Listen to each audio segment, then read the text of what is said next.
क्या आप अपने शरीर के लालसा को छोड़ना चाहते हैं?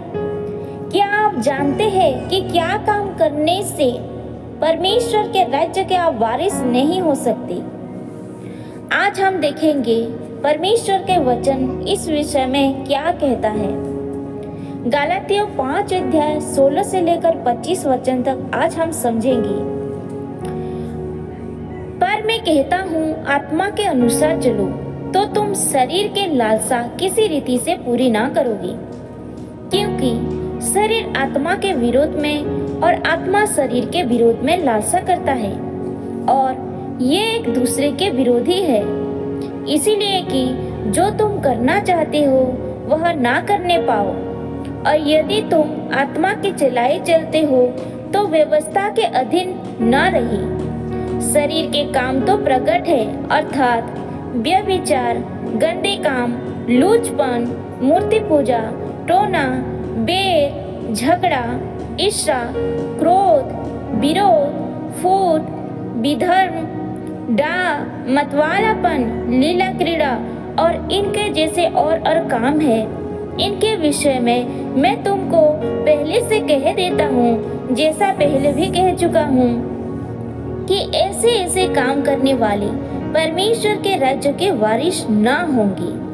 पर आत्मा का फल प्रेम, आनंद, धीरज और दया, भलाई, विश्वास, नम्रता और संयम है। ऐसे कामों के विरोध में कोई व्यवस्था नहीं। और जो मसीह यीशु के हैं, उन्होंने शरीर को उसकी लालसाओं और अभिलाषाओं समेत क्रूस पर चढ़ा दिया है। यदि हम आत्मा के द्वारा जीवित हैं तो आत्मा के अनुसार चले भी। हम घमंडी होकर ना एक दूसरे को छेड़े और ना एक दूसरे से डाह करें। परमेश्वर के महिमा हो। प्रियो, इस वचन से हम जाने कि हमें आत्मा के अनुसार चलना चाहिए, क्योंकि हमें आत्मा के अनुसार जीवित है तो हम आत्मा के अनुसार भी चले, क्योंकि हमारा शरीर आत्मा का विरुद्ध है और हमारा आत्मा शरीर के विरोध है, एक दूसरे के विरोध है।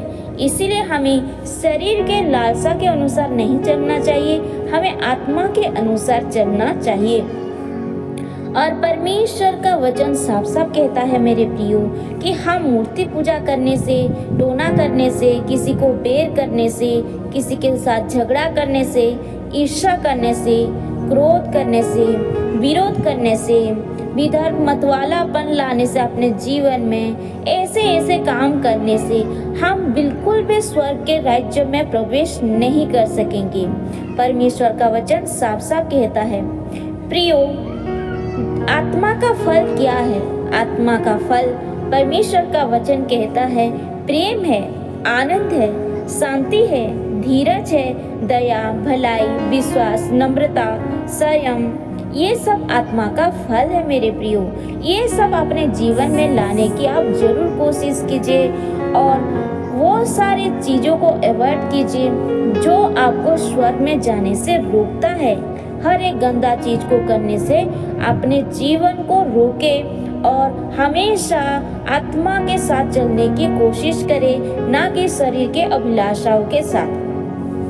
आज के डेट में हम देखते हैं मेरे प्रियो कि चारों तरफ क्या चल रहा है। चारों तरफ हिंसा, हत्या, क्रोध, व्यभिचार और शैतान हमेशा यूथ लोगों को टारगेट कर रहा है, शराब के नशे में डुबा रहा है मेरे प्रियो।